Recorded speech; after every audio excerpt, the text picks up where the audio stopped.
Hello, friends. I'm Claire. I'm a transgendered person, born male, lived a long time as male, and now I've transitioned as much as I can manage to being a woman. It's wonderful. It's wonderful now. It's the most wonderful thing I've ever experienced. But I lived most of my life hating myself, trying very hard to be a man, trying to fulfill the expectations of my parents and society and my friends and my partners and my children and everybody else. And during that time, which is, 50 years, I experienced the most dreadful depression, anxiety, inadequacy, desperation, sadness, and a desperate wish to die. I didn't know how to live. I didn't know how to speak. Nothing was natural. Everything was pretend and learned and practiced and rehearsed. And I didn't do it terribly well. But the thing is, I'm still here. I'm still alive. I stayed alive long enough to get to the point where I'm blissfully happy being my real self. What I'd like to share is just a little description of how Lifeline helped me stay alive, helped me through the dark times. I was really, really desperate at one stage. All I wanted to do was die. All I wanted to do was escape somehow from the sadness and the pain and the humiliation and the difficulties and the just pure bloody pain of living. And I'm not the only one, I mean, now I'm better off than most people I know, but then I thought I was the only one that was living with this fear and horror. So in the midst of a really difficult, nasty situation, I rang Lifeline. I didn't really expect much help because, I'd seen psychologists and psychiatrists and people like that, and I hadn't really received any huge help from them. And I thought, well, just one phone call to Lifeline is surely not going to really help.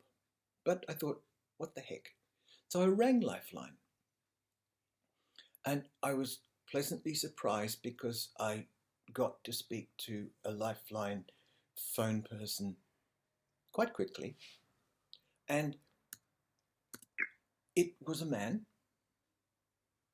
I don't know his name. I don't know who he is. I haven't spoken to him again. But whoever he was, he did his job of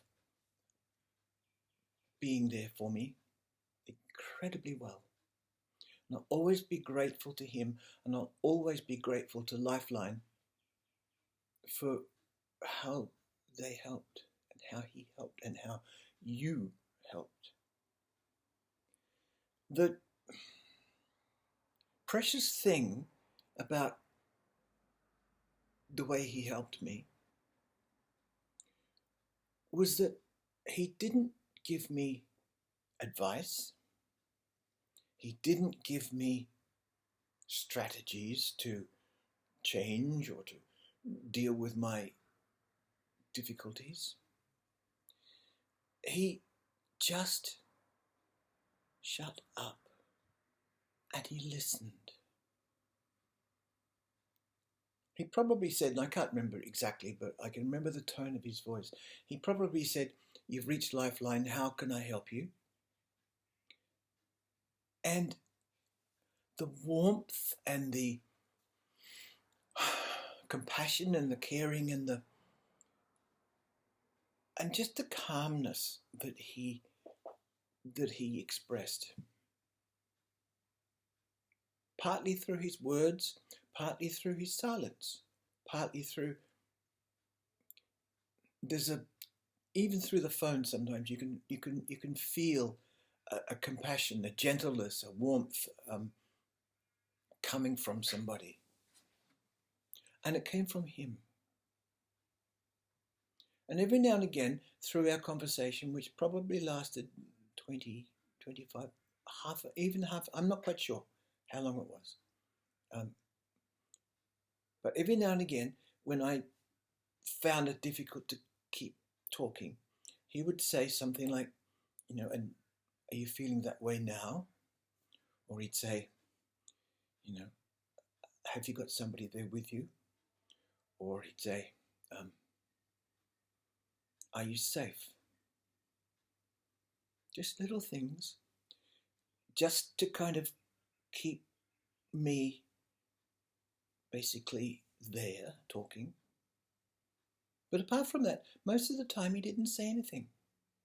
He didn't talk, and he didn't ramble, and he didn't say, oh yeah, I felt like that before, and oh yeah, I can imagine, yeah, I know how you feel. Bullshit. You know how I feel.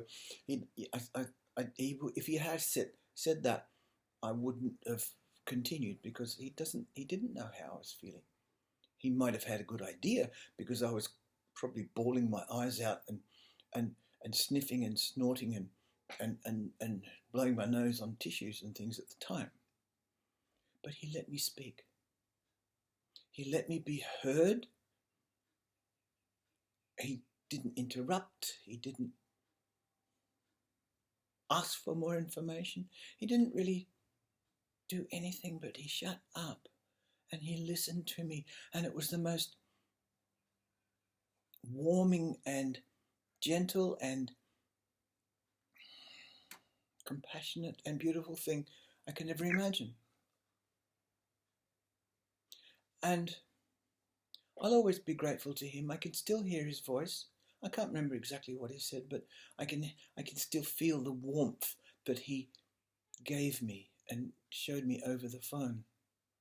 And if you were to ask me if there's anything that I could encourage you or suggest to you that you continue to do in your work as phone people, as organizers, as trainers, keep that in mind, please.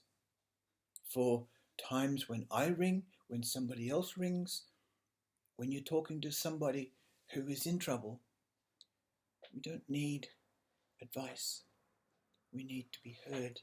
We need you to shut up and listen to us. And if you ever are in trouble if you yourself are ever in trouble and you ring Lifeline, you'll know what I mean when you find somebody, hopefully all the telephone people. Because I know how you're trained.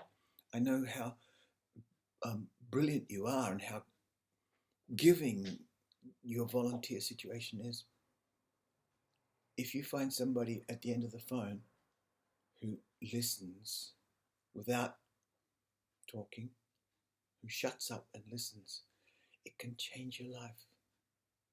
Because amongst other things, that man on the phone saved my life, changed me in some way. It was just like somebody cares. Somebody gives a damn about me. Somebody is listening. It was a lovely experience. And I'm blessed to be able to share this with you. And I'm so grateful that you have the heart and the soul and the willingness to actually contribute to people and help them save their lives and be heard. Bless you and thank you.